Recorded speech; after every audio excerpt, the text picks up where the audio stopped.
Formation sur l'utilisation des data. Alors aujourd'hui nous poursuivons les modules 4 et on va aborder le troisième point de ces modules. Ce troisième point va se focaliser sur la construction des graphiques un peu plus complexes. On a vu déjà au module 1 et 2 comment traiter certaines variables qualitatives, variables quantitatives. On avait essayé de voir aussi certaines fonctions des graphiques. On a fait des plots, des scatter plots et tout comme ça. Des tableaux aussi. Maintenant, on va voir un peu comment vous pouvez mieux gérer vos graphiques et puis comment faire des graphiques un peu plus complexes, certaines fonctionnalités, comment vous pouvez arriver à gérer tout ça. Alors, donc là,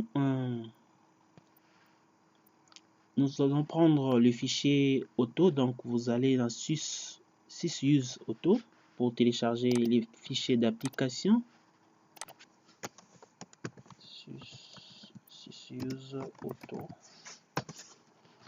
On télécharge ça et là, nous allons construire des graphiques. Alors, il y a les commandes pour les graphiques.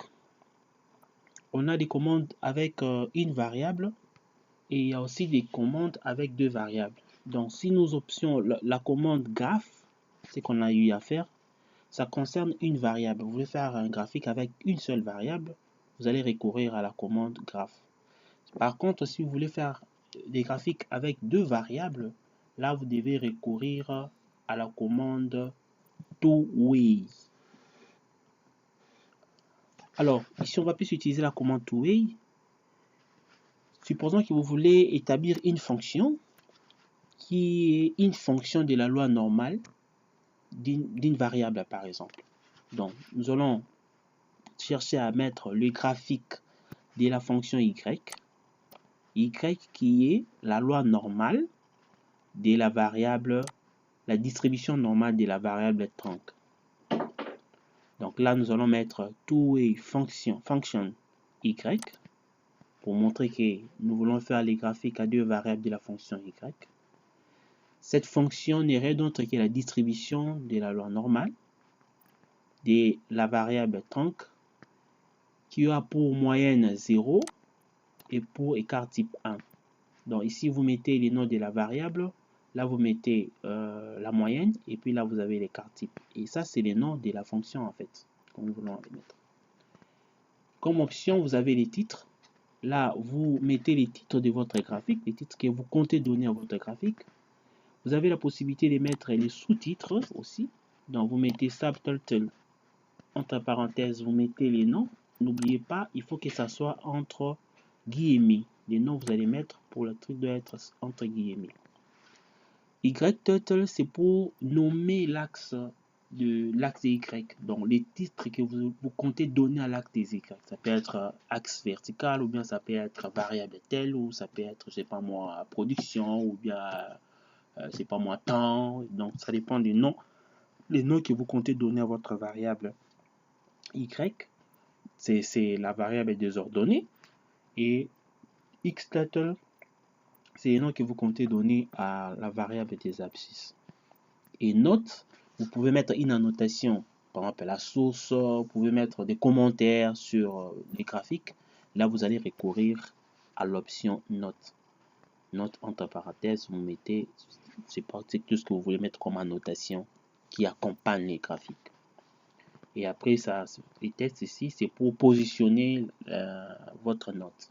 Donc ça, ce sera la ligne, la colonne et tout. Alors là, je vais valider, je vais exécuter plutôt. Quand on exécute cette fonction, on va voir ce que ça va nous donner comme résultat. Voilà. Donc là, nous avons la fonction normale de x, la loi des distributions, c'est que nous avons mis comme c'était les titres de graphique, ça c'était les sous-titres. Là, nous avons l'axe vertical, c'est le nom que j'avais donné à mon axe, et puis l'axe horizontal. Et vous voyez la note que j'avais mis source, cours des statistiques. Alors ici, les graphiques ça prend l'allure de la variable. Donc, c'est la variable qui est représentée en loi normale. Donc, c'est ce qui ça nous donne ça en fait. Ouais, donc c'est en fait ça. Si c'était bien distribué, ça pouvait donner une bonne allure en forme de cloche. On allait voir, ça allait bien apparaître. Voilà. Donc, à part ça, il y a aussi possibilité d'ajouter d'autres fonctions. Par exemple, de modifier les échelles ici, les échelles des axes. Vous pouvez modifier, vous avez la possibilité de modifier l'échelle des axes des Y ou bien l'échelle des axes des X. Vous avez cette possibilité de les modifier. Alors, pour modifier les échelles, vous allez recourir aux options Y label. Oui, Y label. Ici, on avait Y title, c'était pour donner les titres. Mais Y label, c'est pour modifier l'échelle de l'axe des Y. Alors, vous mettez 0, donc ici, c'est la valeur minimale. OK. Suivi des, entre parenthèses, ça sera l'intervalle. Donc, les pas que ça doit considérer pour séparer deux valeurs. Et puis, ça sera suivi de la valeur maximale. Alors, tout ça, ça va être, vous devez tenir compte aussi de vos données.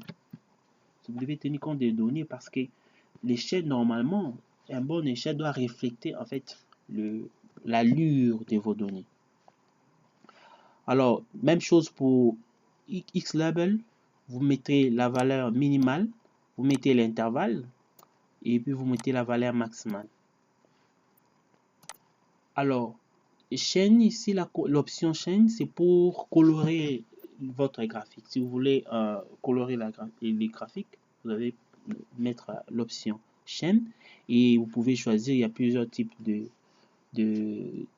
plusieurs manières de pouvoir colorer les graphiques. Donc, pour plus de précision, vous pouvez aller dans l'option Help. Donc, je vais copier ceci. Je vais dans l'option Help. Help est là. Je vais mettre la commande chaîne. On va voir ce que ça va nous donner. Voilà, chaîne. Ça me donne, si vous mettez S2 color, c'est pour donner les backgrounds, la couleur de fond, ça sera white, sera blanc. Et ça décrit le factory setting. Si vous mettez set2 mon, vous aurez monochrome comme foreground et un background sera blanc, ainsi de suite. Si vous mettez S1R color, le background ça sera en color et puis un background ça sera en noir. Bon, c'est ce que j'ai pris, vous allez voir comment ça va nous donner. Donc, il y a plusieurs options, c'est à vous de voir qu'est-ce que vous voulez mettre comme design, comme représentation à votre graphique. Donc là, vous pouvez changer, jouer avec comme vous voulez. Alors, on va exécuter, on va voir ce que ça va nous donner.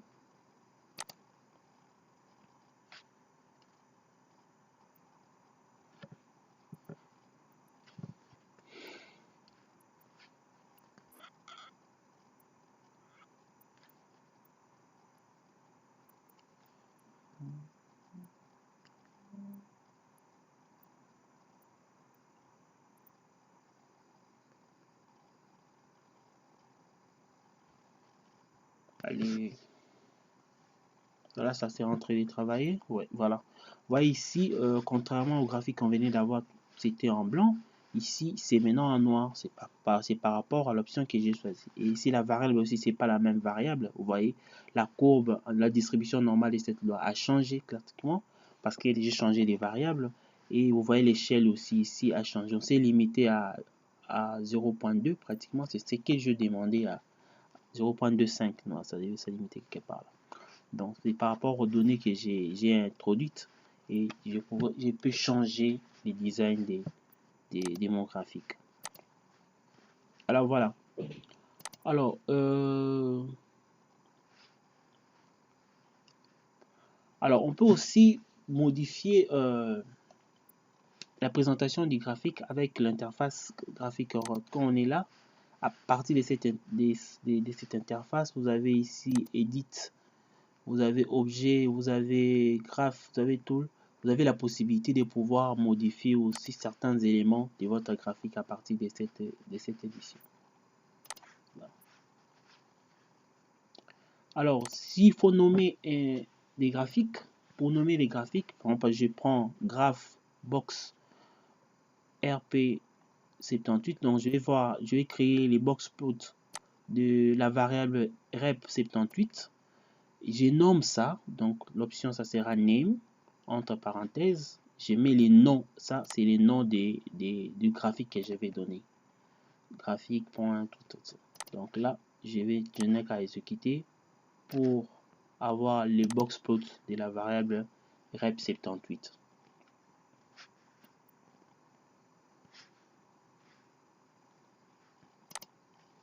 Alors là, ça sera le...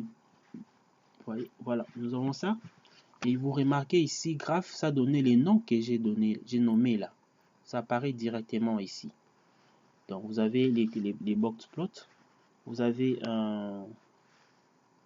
Voilà, ici, vous avez l'axe et vous avez vous savez comment interpréter la limite inférieure, la limite supérieure, les quartiles 1, quartile 2, et ainsi de suite. Voilà, vous avez ça.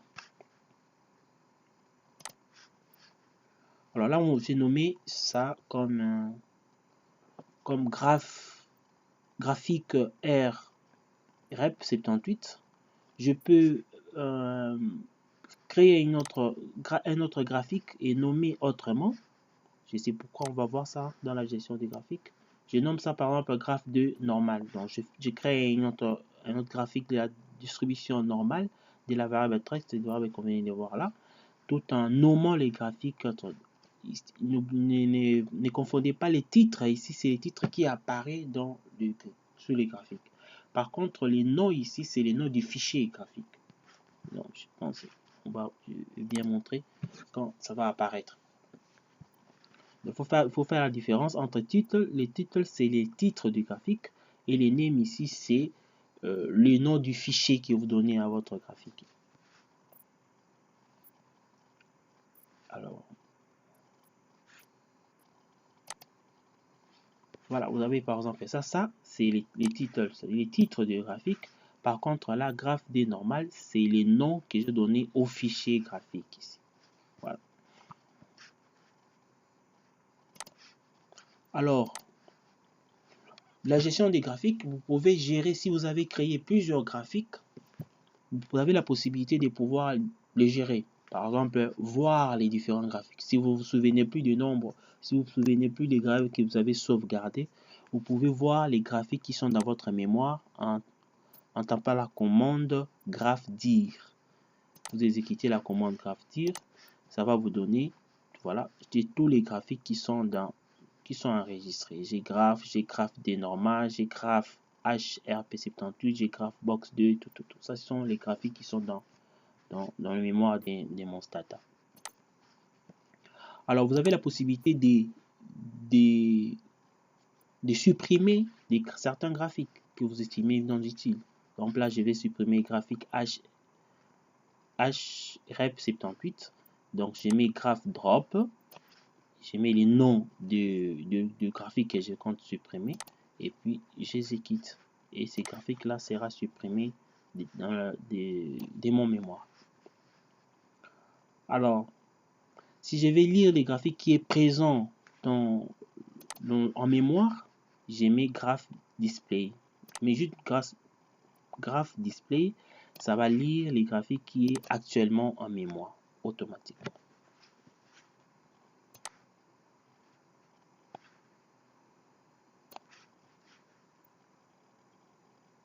Alors, voilà. On peut aussi combiner plusieurs graphiques. Vous avez la possibilité de faire apparaître simultanément et côte à côte des graphiques, par exemple. J'ai à créer les graphiques graph D normal.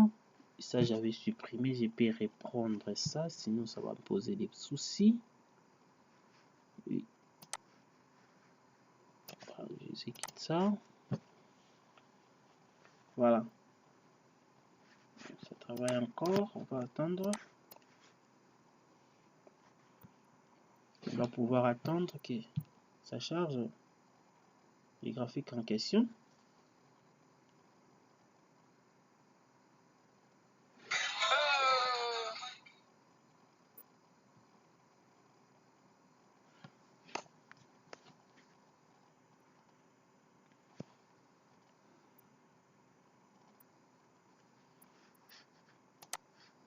Ok. Donc là, qu'est-ce que je vais faire? Oui, je supprime. Wow, je peux même laisser. Voilà. Vous pouvez maintenant exécuter pour présenter les graphiques côte à côte. J'ai commis les graphiques graph 2 normal et puis graph H rep 78. Si j'exécute ceci, ça doit me donner les deux graphiques là seront présentés ensemble. Voilà, donc ça me montre sur un même fichier, j'ai les deux graphiques qui sont présentés simultanément. Ouais, donc ici j'ai le premier et puis là j'ai le deuxième graphique. On venait de faire séparément, maintenant là, on a mis ça ensemble. Donc c'est possible. Alors, il y a possibilité aussi de sauvegarder les graphiques. Donc, pour sauvegarder les graphiques, vous avez par exemple graph box turn, la variable, le box plot de la variable turn, et saving sous forme de graph box 2. Donc ça, les noms, vous avez saving, c'est pour dire que vous enregistrez, sauver, sauvegarder, et là après, entre parenthèses, vous mettez les noms de votre graphique. Et là, on exécute. Ça va permettre de créer les graphiques et puis de sauvegarder directement le graphique. Et les sauvegardes est sous les noms de Graphbox 2. Alors, on peut sauvegarder directement sans pour autant créer les graphiques déjà. Donc, on peut sauvegarder les fichiers. Cette possibilité nous permet de modifier facilement les graphiques. Donc, vous commencez par graph save graph hbox 3. Donc, j'ai créé un fichier nommé graph hbox 3. C'est un fichier JPH. Ça me dit que les fichiers j'avais déjà créé ça. Donc, vous créez ces fichiers et une fois que vous avez ces fichiers, vous pouvez faire appel à ces fichiers et puis modifier vos graphiques. Voilà. Il y a aussi possibilité d'exporter les graphiques. Après avoir traité les graphiques, vous avez la possibilité de pouvoir les exporter. Les exporter sous un autre format. Donc ici, quand vous travaillez avec des graphes, ça a la format JPH.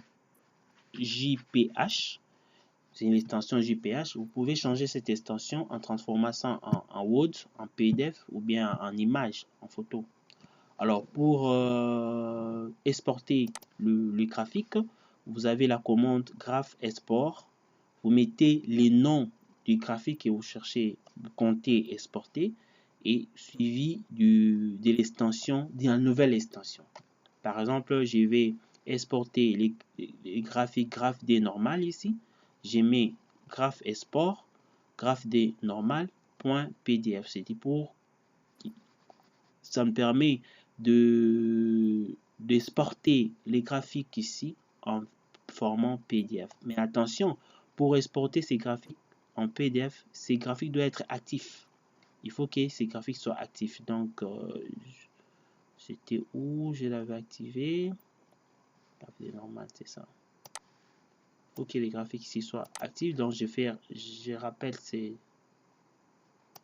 already existe. C'est déjà. Et puis là, vous avez la possibilité de pouvoir ramener ces fichiers là en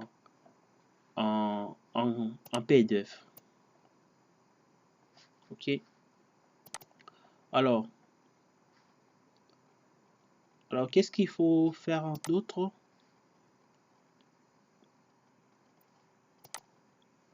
Alors pour créer des graphiques un peu plus complexes, vous avez la possibilité de recourir à la fonction helpGraph.